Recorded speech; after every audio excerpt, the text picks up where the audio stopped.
नमस्कार, उड़ान आईएएस अकादमी के ई लर्निंग प्लेटफॉर्म पर आप सभी का स्वागत है। मैं हूं सुधीर वर्मा और इस वीडियो के अंतर्गत हम देखेंगे राष्ट्रीय तथा छत्तीसगढ़ समसामयिकी से जुड़े कुछ ऐसे महत्वपूर्ण तथ्य जो आपके एग्जाम में आने की पूर्णतः संभावना है। चलिए तो आज का वीडियो प्रारंभ करते हैं। आज का पहला प्रश्न है, हाल ही में मोहल्ला कक्षा लेने वाले प्रत्येक जिले से कितने शिक्षकों को पुरस्कृत करने का निर्णय लिया गया है। देखिए, हाल ही में हमारे जो स्कूल शिक्षा मंत्री है प्रेमसाय टेकाम जी, उनकी अध्यक्षता में एक वेबिनार का आयोजन किया गया था और वहां पर ये जो मोहल्ला कक्षा है, ठीक है, मोहल्ला कक्षा क्या होता है, आपने अभी हाल फिलहाल में इन सभी योजनाओं के बारे में सुना होगा जिसके अंतर्गत कोरोना संक्रमण काल में स्कूली बच्चों की शिक्षा को निरंतर बनाए रखने के प्रयास जो है सरकार के द्वारा किए गए हैं। तो इसी के अंतर्गत आपने बहुत सारे नाम भी सुने होंगे, जैसे कि पढ़ई तुहर दुआर सबसे इंपॉर्टेंट योजना थी ये। इसका प्रारंभ किया गया था मार्च 2020 में और इसी के अंतर्गत एक वेब पोर्टल का निर्माण किया गया था 7 अप्रैल 2020 को। यह वेब पोर्टल का निर्माण करने की तिथि है, ठीक। इसके अंतर्गत बहुत सारे कार्यक्रम संचालित किए जाते थे, जैसे कि बुलटू के बोल, आपने सुना होगा इसके बारे में भी, बुलटू के बोल। इसके अलावा लाउड स्पीकर स्कूल, इसके अलावा पेटी वाली दीदी, मिस कॉल गुरुजी, है ना, पेटी वाली दीदी और मिस्ड कॉल गुरुजी। ये सारी जो योजनाएं हैं ये संचालित की जा रही थी ताकि जो स्कूली बच्चे हैं उनकी शिक्षा को निरंतर बनाए रखा जा सके, ठीक। तो इसी के अंतर्गत बहुत सारे शिक्षकों को इसके अंतर्गत रजिस्टर किया गया था, ठीक। पढ़ई तुहर दुआर में कुल 25 लाख विद्यार्थी, ठीक है, एकदम अपडेट है ये, 25 लाख विद्यार्थी और 2 लाख शिक्षक इस पोर्टल से जुड़े हुए हैं, ठीक। तो हमारे छत्तीसगढ़ में ऐसे बहुत सारे शिक्षक हैं जो कि बहुत उत्कृष्ट कार्य कर रहे हैं इस मोहल्ला कक्षा के अंतर्गत। तो हाल ही में हमारे शिक्षा मंत्री जी ने, जो स्कूल शिक्षा मंत्री हैं, उन्होंने ये घोषणा की है कि प्रत्येक जिले से कुछ शिक्षकों का चयन किया जाएगा और उनको पुरस्कृत किया जाएगा, ठीक है। किस संबंध में उनको पुरस्कृत किया जाएगा कि उन्होंने मोहल्ला कक्षा के क्षेत्र में बहुत बेहतरीन कार्य किया है। तो आपको प्रश्न पूछ रहा है कि प्रत्येक जिले से कितने शिक्षकों का चयन जो है किया जाएगा और उनको पुरस्कृत किया जाएगा। ऑप्शन है आपके पास 15, 25, 26 या 36। तो आइए जानने का प्रयास करते हैं। चलिए, यहां पर आप देख पा रहे हैं 27 जून 2021 की प्रविष्टि तिथि है, ठीक। हो सकता है आपको फॉन्ट यहां पर थोड़ा सा छोटा दिखे, ठीक, लेकिन आपको पीडीएफ प्रोवाइड कराया जाएगा, आप उसमें से आसानी से पढ़ सकते हैं, ठीक। इसमें पढ़ेंगे तो लिखा है कि मोहल्ला कक्षा लेने वाले 36 शिक्षक हर जिले में होंगे पुरस्कृत। यह हमारे स्कूल शिक्षा मंत्री जी की घोषणा है, ठीक। तो प्रत्येक जिले से कुल 36 ऐसे शिक्षकों का चयन किया जाएगा जिन्होंने मोहल्ला कक्षा के क्षेत्र में बहुत बेहतरीन कार्य किया है और बच्चों की शिक्षा को निरंतर बनाए रखने में बहुत महती भूमिका निभाई है। तो ऐसे 36 शिक्षक जो है वो प्रत्येक जिले से चयनित किए जाएंगे और उनको पुरस्कृत किया जाएगा, ठीक। तो आपका उत्तर हो जाएगा ऑप्शन नंबर डी। चलते हैं अगले प्रश्न की तरफ।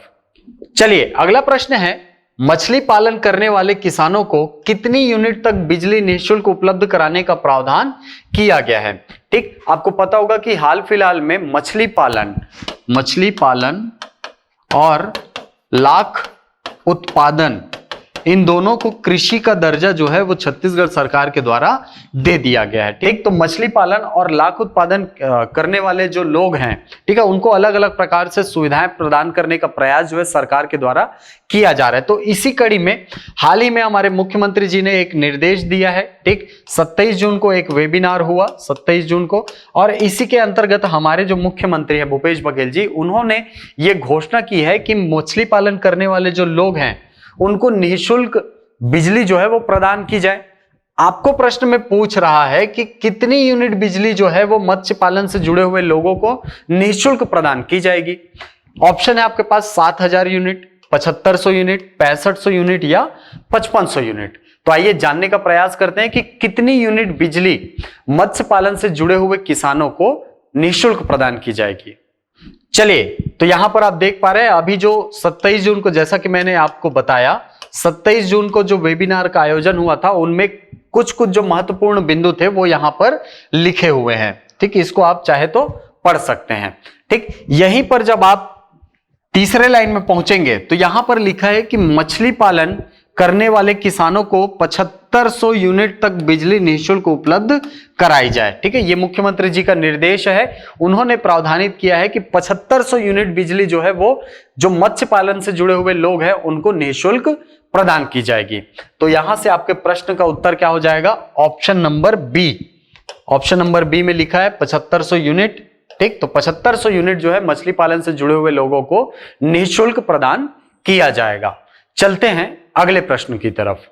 चलिए, अगला प्रश्न है, लघु वनोपजों के प्राथमिक प्रसंस्करण हेतु राज्य में कितने वन धन विभाग केंद्र, ये वन धन विकास केंद्र है। ठीक, वन धन विकास केंद्र स्थापित किए गए हैं। ठीक, आपको पता होगा कि ये जो वन धन विकास केंद्र है ये क्या होते हैं? ये अनुसूचित क्षेत्रों में स्थापित किए गए केंद्र होते हैं जहां पर जो लघु वनोपज हैं, ठीक, लघु वनोपजों को खरीदा जाता है और उनका प्राथमिक रूप से प्रसंस्करण किया जाता है। ठीक, ट्राइफेड जो एक राष्ट्रीय स्तर की संस्था है, ठीक, इस ट्राइफेड के साथ हमारे छत्तीसगढ़ की जो संस्था है, ठीक है, कौन सी संस्था? छत्तीसगढ़ राज्य लघु वनोपज सहकारी संगठन। ठीक, ये इस ट्राइफेड के साथ मिलकर इस वन धन विकास केंद्र को संचालित करती है। ठीक, ये जो केंद्र है वो आदिवासी क्षेत्रों में लगाए जाते हैं क्योंकि सबसे ज्यादा जो लघु वनोपज संग्राहक हैं वो उन्हीं क्षेत्रों से आते हैं। ठीक, तो आपको प्रश्न में पूछ रहा है कि वर्तमान में राज्य में कितने वन धन विकास केंद्र जो है वो संचालित किए जा रहे हैं। ऑप्शन है आपके पास 129, 139, 149 या 169। तो आइए जानने का प्रयास करते हैं कि वर्तमान में कितने वन धन विकास केंद्र जो है वो संचालित किए जा रहे हैं। चलिए, तो यहां पर आप देख पा रहे हैं 26 जून 2021 की प्रविष्टि तिथि है। लिखा क्या है? अधिक से अधिक संख्या में स्थापित की जाए लघु वनोपजों के प्रसंस्करण की इकाइयां। ये हमारे मुख्यमंत्री जी का स्टेटमेंट है। ठीक, इसी के अंतर्गत जब आप दूसरे पैराग्राफ में पहुंचेंगे, ठीक, यहां जब पहुंचेंगे तब यहां पर लिखा है कि बैठक में जानकारी दी गई कि लघु वनोपजों के प्राथमिक प्रसंस्करण हेतु राज्य में 139 वन धन विकास केंद्र जो है ये स्थापित किए गए हैं। ठीक, इसी के अंतर्गत आप आगे पढ़ सकते हैं कि प्रसंस्करण में 1324 समूहों के अंतर्गत 17,424 महिलाएं जो है वो काम कर रही हैं। ठीक, तो यहां से बेसिकली होता क्या है कि जो महिला स्व सहायता समूह हैं उनको प्रोत्साहित किया जाता है और उनको स्वरोजगार के अवसर जो है उपलब्ध कराए जाते हैं। ठीक, तो यहां से आपके प्रश्न का उत्तर मिलता है कि वर्तमान में कितने वन धन विकास केंद्र कार्यरत हैं? तो 139। ठीक, चलते हैं अगले प्रश्न की तरफ। चलिए, अगला प्रश्न है, ट्राइफूड योजना के अंतर्गत शहद प्रसंस्करण केंद्र कहां प्रस्तावित है? ऑप्शन है आपके पास कवर्धा जिले में, कोरिया जिले में, कांकेर जिले में या कोरबा जिले में। ठीक, ये जो ट्राइफूड योजना है, ठीक, ट्राइफूड योजना क्या है कि जो जनजातीय क्षेत्र है वहां पर मिलने वाले जो वनोत्पाद है, ठीक है, जैसे कि आपका शहद हो गया, चिरौंजी हो गया, ठीक है, ये सब क्या है? वनोत्पाद है। ठीक, इसके अलावा गोंद हो गया, है ना, ये सब क्या है? ये सब वनोत्पाद है। तो इन वनोत्पादों के प्रसंस्करण हेतु जो अधोसंरचना का विकास है वो इस ट्राइफूड योजना के अंतर्गत किया जाता है। ठीक, तो इसी के अंतर्गत हाल ही में घोषणा की गई है कि छत्तीसगढ़ में एक शहद प्रसंस्करण केंद्र जो है वो स्थापित किया जाएगा। तो आपको प्रश्न में पूछ रहा है कि ये कहां पर स्थापित किया जाएगा। तो आइए जानने का प्रयास करते हैं कि ये कहां पर स्थापित किया जाना है। चलिए, तो पीडीएफ में जब आप इसके लास्ट लाइन में पहुंचेंगे, ठीक, लास्ट लाइन में लिखा है कि ट्राइबल फूड पार्क। ठीक है, ये ट्राइबल फूड जो है इसी को हमने शॉर्ट में क्या बोला? Try food. ठीक, ट्राइफूड योजना के अंतर्गत कवर्धा जिले में शहद प्रसंस्करण तथा सूरजपुर में कटहल प्रसंस्करण केंद्र की स्थापना के प्रयास किए जा रहे हैं। ठीक, तो यहां से याद रखिएगा कि शहद प्रसंस्करण जो है ये कवर्धा में है ना, शहद प्रसंस्करण केंद्र जो है वो कवर्धा जिले में स्थापित किया जा रहा है और वहीं कटहल प्रसंस्करण केंद्र जो है ये सूरजपुर में प्रस्तावित है। ठीक, ये दोनों जगहों को आप याद रखेंगे, यहां से प्रश्न आने की संभावना बिल्कुल बनती है। तो यहां से आपके प्रश्न का उत्तर क्या हो जाएगा? हमको क्या पूछा है? शहद प्रसंस्करण केंद्र। तो आपका प्रश्न का उत्तर हो जाएगा ऑप्शन नंबर ए, कवर्धा जिले में। चलते हैं अगले प्रश्न की तरफ। चलिए अगला प्रश्न है, ट्राई फूड योजना के अंतर्गत कटहल प्रसंस्करण केंद्र कहां प्रस्तावित है? तो चलिए अभी जस्ट पिछले ही स्लाइड में हमने देखा कटहल प्रसंस्करण केंद्र। कमेंट बॉक्स में बताइए कहां पर प्रस्तावित है। चलते हैं अगले प्रश्न की तरफ।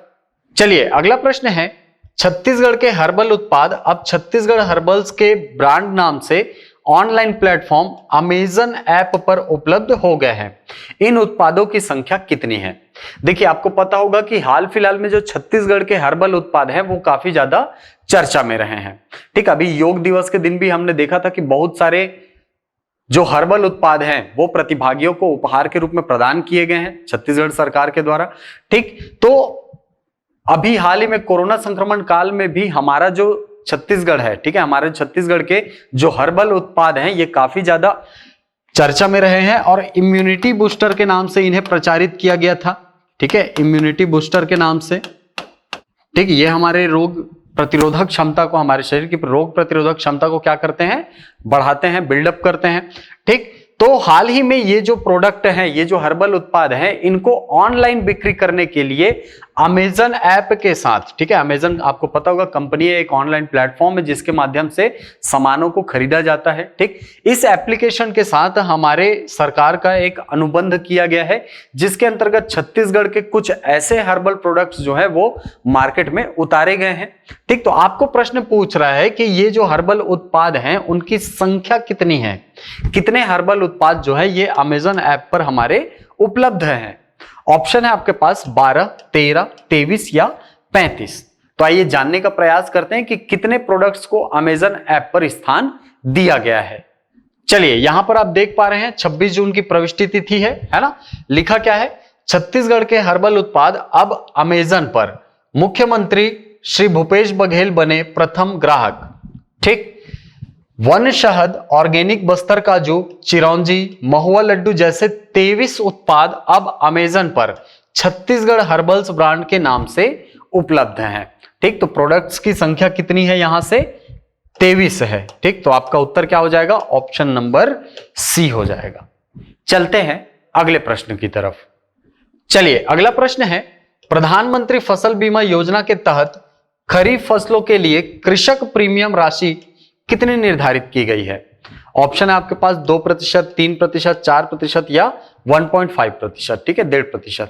तो आपको पता होगा कि ये जो प्रधानमंत्री फसल बीमा योजना है इसके अंतर्गत खरीफ फसल, रबी फसल या जायद फसल, तीनों फसलों को बीमित किया जाता है। ठीक, बीमित करने का मतलब क्या होता है, फसल बुआई के पूर्व ही उन्हें बीमा की राशि से कवर करना, ताकि किसी भी स्थिति में यदि फसल का नुकसान हो तो उस किसान को उससे बहुत अधिक प्रभाव ना पड़े और उसको उसकी क्षतिपूर्ति दिलाई जा सके। ठीक, इसी के अंतर्गत रबी फसलों का, खरीफ फसलों का और जायद फसलों का अलग अलग प्रीमियम दर जो है वो निर्धारित किया जाता है केंद्र सरकार के द्वारा।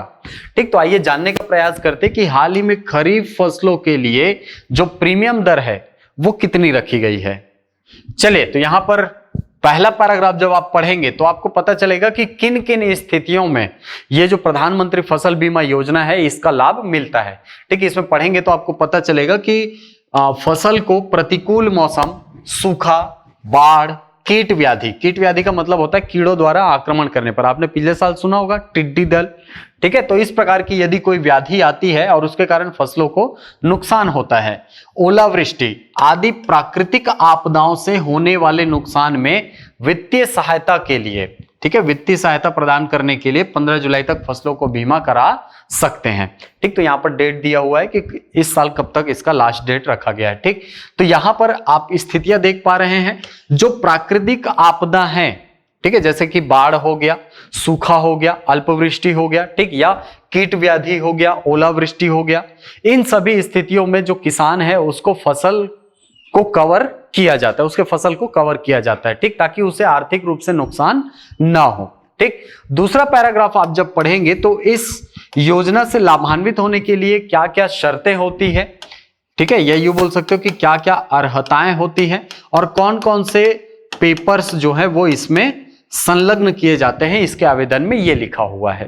ठीक, इसके बाद जब आप तीसरे पैराग्राफ में पहुंचते हैं तब आपको आपके प्रश्न का उत्तर मिलता है। ठीक, बीमा हेतु प्रीमियम राशि दर योजना के तहत खरीफ फसलों के लिए 2% कृषक प्रीमियम राशि निर्धारित है। ठीक, 2% कृषक प्रीमियम राशि निर्धारित है, जिसके अनुसार कृषक द्वारा देय प्रीमियम राशि, ठीक है, धान सिंचित के लिए कितना 975 रुपए। ठीक, उसके बाद धान असिंचित के लिए 770 रुपए प्रति हेक्टेयर। ठीक, प्रति हेक्टेयर धान यदि सिंचित है, धान यदि सिंचित है तो कितना 975 रुपए। ठीक, और वहीं मान लो असिंचित है तो 770 रुपए प्रति हेक्टेयर की दर से उसकी प्रीमियम राशि दी जाएगी। ठीक, उसके अलावा यदि सोयाबीन उसने बोया है, ठीक है, और वो प्रधानमंत्री फसल बीमा योजना के अंतर्गत लाभान्वित होना चाहता है तो इसके लिए भी 770 रुपए जो है ये प्रीमियम राशि के रूप में उसे देना पड़ेगा। ठीक, अब देखिए जब वो किसान 975 रुपए की राशि जो है वो प्रीमियम पटाता है तो उसको कितनी राशि का बीमा कवर मिलता है? तो याद रखिएगा, जब 975 रुपए जो है वो धान सिंचित के लिए वो प्रीमियम राशि पटाता है तो उसे कुल 48,500 रुपए का बीमा का कवर जो है उसे प्रदान किया जाता है। और ये राशि जो है वो प्रति हेक्टेयर के रूप में होती है, इसे भी याद रखिए। ठीक, प्रति हेक्टेयर 48,500 रुपए की राशि जो है वो धान सिंचित के अंतर्गत उसे कवर किया जाता है। असिंचित के अंतर्गत 38,500 रुपए का कवर जो है उसे प्रदान किया जाता है। और उसी प्रकार सोयाबीन के लिए भी 38,500 रुपए का बीमा प्रीमियम कवर जो है उसे प्रदान किया जाता है। ठीक, ये राशि है जितना, मान लो उसने 975 रुपए प्रीमियम पटाया। ठीक, अब उसके बाद मान लो ये सब किसी कारण से, किसी प्राकृतिक कारण से उसकी फसल खराब हो गई तो उस स्थिति में उसे 48,500 रुपए प्रति हेक्टेयर की दर से दिया जाएगा। यह प्रावधानित है प्रधानमंत्री फसल बीमा योजना के अंतर्गत। क्लियर? तो यहां से आपके प्रश्न का उत्तर क्या हो जाएगा, कितना प्रतिशत दिया जाता है? तो खरीफ फसलों के लिए दिया जाता है 2%। यदि रबी फसलों की बात करें तो रबी फसलों में यह प्रतिशत होता है 1.5%, यानी 1.5% जो है वो दिया जाता है। जायद फसलों की बात करें या नकदी फसलों की बात करें तो यहां पर 5% जो है वो प्रीमियम राशि भरनी पड़ती है। क्लियर? तो आपके प्रश्न का उत्तर हो जाएगा ऑप्शन नंबर ए, 2%। चलते हैं अगले प्रश्न की तरफ। चलिए अगला प्रश्न है, चालू वर्ष में राज्य में साल बीज का संग्रहण का लक्ष्य रखा गया है। ठीक है, कितना साल बीज संग्रहित करने का लक्ष्य रखा गया है इस चालू वित्तीय वर्ष में? ठीक, ऑप्शन है 2.13 लाख क्विंटल यानी कि 2,13,000 क्विंटल, या 2.78 लाख क्विंटल यानी 2,78,000 क्विंटल, 3,12,000 क्विंटल या 1,32,000 क्विंटल। तो आइए जानने का प्रयास करते हैं कि कितना साल बीज संग्रहित करने का लक्ष्य इस वित्तीय वर्ष में रखा गया है। चलिए यहां पर आप देख पा रहे 27 जून 2021 प्रविष्टि तिथि है। लिखा क्या है, राज्य में साल बीज का संग्रहण 1 लाख क्विंटल से पार हो गया है। ठीक है, यानी 1 लाख क्विंटल से अधिक संग्रहित किया जा चुका है साल बीज। ठीक, चालू वर्ष में 2.13, ठीक है, 2,13,000 क्विंटल संग्रहण करने का लक्ष्य रखा गया है। ठीक, तो यहां से आपके प्रश्न का उत्तर क्या हो जाएगा, ऑप्शन नंबर ए हो जाएगा। ठीक, 2,13,000 क्विंटल साल बीज संग्रहित करने का लक्ष्य रखा गया है। तो आप कमेंट बॉक्स में हमको बताओ कि वर्तमान में साल बीज संग्रहण की दर क्या है। साल बीज संग्रहण की दर प्रति क्विंटल, 1 क्विंटल का दर क्या रखा गया है छत्तीसगढ़ सरकार के द्वारा? कमेंट बॉक्स में बताइए। चलते हैं अगले प्रश्न की तरफ।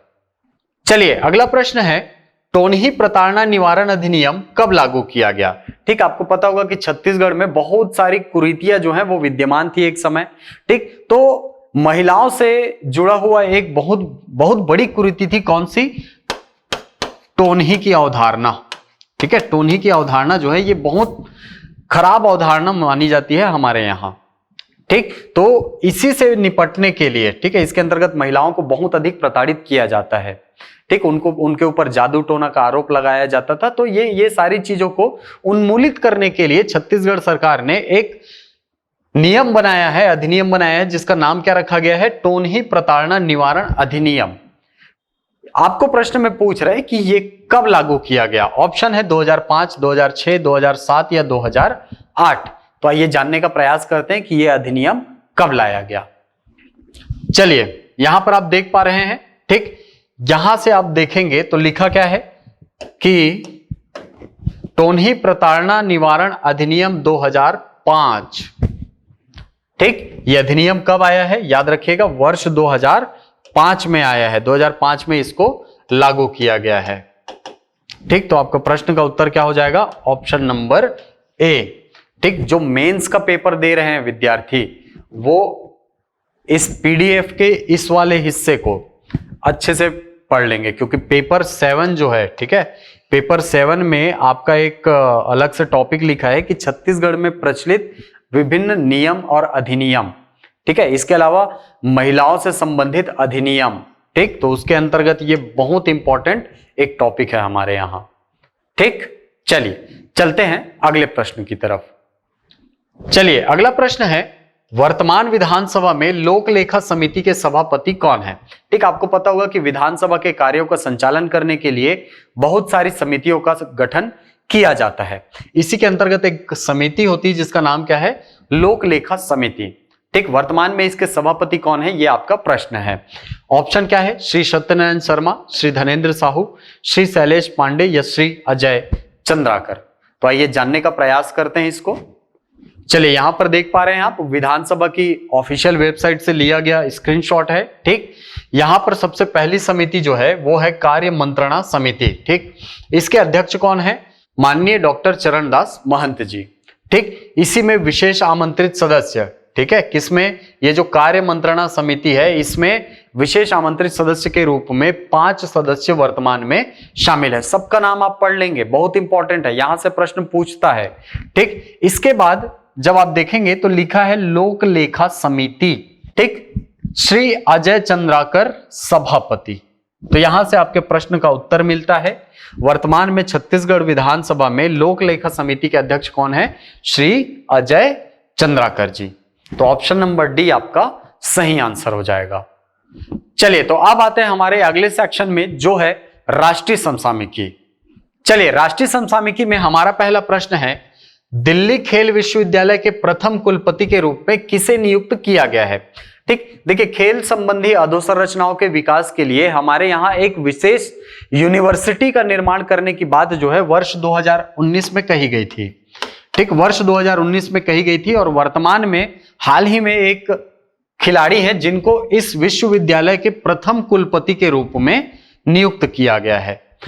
आपको पूछ रहा है कि किसको नियुक्त किया गया है। ऑप्शन है आपके पास झूलन गोस्वामी, पीटी उषा, धनराज पिल्लै, कर्णम मल्लेश्वरी। ठीक, तो एक चीज याद रखना, झूलन गोस्वामी क्रिकेट से संबंधित है, पीटी उषा रनिंग या स्प्रिंटर से संबंधित है। ठीक, इसके अलावा धनराज पिल्लै जी जो है वो हॉकी से संबंधित है, कर्णम मल्लेश्वरी जो वेट लिफ्टिंग होता है उससे संबंधित है। ठीक, तो आइए जानने का प्रयास करते हैं कि इस विश्वविद्यालय में हाल ही में किसको कुलपति के रूप में नियुक्त किया गया है। चलिए यहां पर आप देख पा रहे हैं, लिखा है कि हाल ही में दिल्ली सरकार ने ओलंपिक पदक विजेता कर्णम मल्लेश्वरी को दिल्ली खेल विश्वविद्यालय का पहला कुलपति नियुक्त किया है। ठीक, इसके आगे पढ़ेंगे तो आपको पता चलेगा कि कर्णम मल्लेश्वरी ओलंपिक पदक जीतने वाली पहली भारतीय महिला भारोत्तोलक है, यानी वेट लिफ्टिंग में मेडल जीतने वाली पहली भारतीय महिला थी। ठीक, इसके बाद वर्ष 2000 में इन्होंने सिडनी ओलंपिक में स्नैच और क्लीन एंड जर्क श्रेणियों में 110 किलोग्राम और 130 किलोग्राम भार उठाकर इतिहास रच दिया था। ठीक, तो याद रखिएगा ये वेट लिफ्टिंग से संबंधित रही हैं कर्णम मल्लेश्वरी जी और इन्हें ही हाल ही में नियुक्त किया गया है दिल्ली खेल विश्वविद्यालय के कुलपति के रूप में। ठीक, चलते हैं अगले प्रश्न की तरफ। चलिए अगला प्रश्न है, हुरुन रिपोर्ट और एडेलग्यू फाउंडेशन द्वारा तैयार शीर्ष 50 दानदाताओं की सूची में प्रथम स्थान किसे प्राप्त हुआ है? ऑप्शन है आपके पास Jamshed ji Tata, Bill Gates, Melinda Gates या वॉरेन बफेट। तो आइए जानने का प्रयास करते हैं कि इस सूची में किसे प्रथम स्थान प्राप्त हुआ है। चलिए यहां पर आप देख पा रहे हैं ये कौन है? ये जमशेद जी टाटा हैं। ठीक है, इन्हें ही प्रथम स्थान प्राप्त हुआ है। ठीक, हुरून रिपोर्ट और एडेलगिव फाउंडेशन द्वारा तैयार शीर्ष 50 दानदाताओं की सूची में भारत के दिग्गज उद्योगपति जमशेदजी टाटा पिछली सदी में 102 अरब अमेरिकी डॉलर दान देकर दुनिया के सबसे बड़े परोपकारी के रूप में उभरे हैं। ठीक है, यानी कि आपने सुना होगा कि जो bill and Melinda Gates foundation है, ठीक है, उससे भी ज्यादा दान इन्होंने किया है पिछली सदी में। ठीक, तो यहां से आपके प्रश्न का उत्तर क्या हो जाएगा? Jamshedji Tata. Option number A आपका सही आंसर हो जाएगा। चलते हैं अगले प्रश्न की तरफ। चलिए, अगला प्रश्न है, टोक्यो ओलंपिक में भारतीय हॉकी टीम के कप्तान कौन होंगे? ठीक, आपको पता होगा कि अभी हाल ही में 23 जुलाई से प्रारंभ होने वाला है टोक्यो ओलंपिक। ठीक, और इसके अंतर्गत अभी हाल ही में चयन किया गया है भारतीय टीम के, ठीक है, जो हॉकी टीम है उसके कप्तान का। तो किसे नियुक्त किया गया है भाई? मनदीप सिंह, मनप्रीत सिंह, श्री PR श्रीजेश या वीरेंद्र लकड़ा? तो आइए जानते हैं इसके बारे में। ठीक, देखिए ये जो न्यूज है ये टाइम्स ऑफ इंडिया से लिया गया है। ठीक, लिखा क्या है? Tokyo Olympics, Manpreet Singh to lead 16 member India men's hockey team. ठीक, तो किसको दी गई है बागडोर? याद रखिएगा, मनप्रीत सिंह जी को, है ना, Manpreet Singh. Option number B आपका सही आंसर हो जाएगा। चलते हैं अगले प्रश्न की तरफ। चलिए, अगला प्रश्न है, हाल ही में पेरिस विश्व तीरंदाजी विश्व कप में किस भारतीय तीरंदाज ने एक ही दिन में 3 स्वर्ण पदक जीते हैं? ऑप्शन है दीपिका कुमारी, कोमालिका बारी, अंकिता भक्त या अतनु दास। ठीक, तो आइए जानने का प्रयास करते हैं। चलिए, ये आप देख पा रहे हैं वर्ल्ड आर्चरी, ठीक है, पेरिस में अभी संपन्न किया है इसका वर्ल्ड कप जो है वो। ठीक, लिखा क्या है? Deepika Kumari completes historic triple gold in Paris. ठीक, 27 जून यहां से डेट आप देख पा रहे हैं। ठीक, इसको अगर भारतीय न्यूज़पेपर में देखा जाए तो कुछ ऐसा छपा था, आर्चरी वर्ल्ड कप में दीपिका कुमारी का धमाका, एक ही दिन में भारत को दिलाए 3 गोल्ड। ठीक, चलिए, तो यहां से आपके प्रश्न का उत्तर क्या हो जाता है? ऑप्शन नंबर ए, दीपिका कुमारी जो है इन्होंने एक ही दिन में 3 स्वर्ण पदक जीते हैं। चलते हैं अगले प्रश्न की तरफ। चलिए, अगला प्रश्न है, टोक्यो ओलंपिक 2020 का शुभंकर या जिसको हम मैस्कट बोलते हैं वो कौन है? उसका नाम क्या रखा गया है? ऑप्शन है मिराई तोवा, हेंताई जापान, मिराशा कोवा या जीवाना तोवा। ठीक, बहुत इंपॉर्टेंट है, इस प्रकार के प्रश्न आते रहते हैं, आपने देखा भी होगा, व्यापम जो है वो अधिकांशतः इसी प्रकार के जो मिसलेनियस टाइप के जो प्रश्न होते हैं वो पूछता है। ठीक, तो आइए जानते हैं इसके बारे में कि किसको जो टोक्यो ओलंपिक है उसका शुभंकर बनाया गया है। तो यहां पर आप देख पा रहे हैं टोक्यो 2020 ओलंपिक गेम्स मैस्कट। ठीक, इसका नाम क्या है? मिराई तोवा। ठीक, ये एक ब्लू कलर का ऐसा एक शुभंकर है। ठीक, इसके बारे में आप इस पेज से और ज्यादा जान सकते हैं। ठीक, तो ये थे आज के समसामयिक घटनाक्रम के अंतर्गत छत्तीसगढ़ तथा राष्ट्रीय समसामयिकी के कुछ महत्वपूर्ण प्रश्न। आशा करता हूं ये वीडियो आपको पसंद आया होगा। यदि वीडियो पसंद आए तो इसे लाइक करें, शेयर करें, यूट्यूब पर कमेंट करें, अपना उत्तर दें। मिलते अगली कक्षा में कुछ नई जानकारियों के साथ, कुछ नए प्रश्नों के साथ। तब तक के लिए धन्यवाद।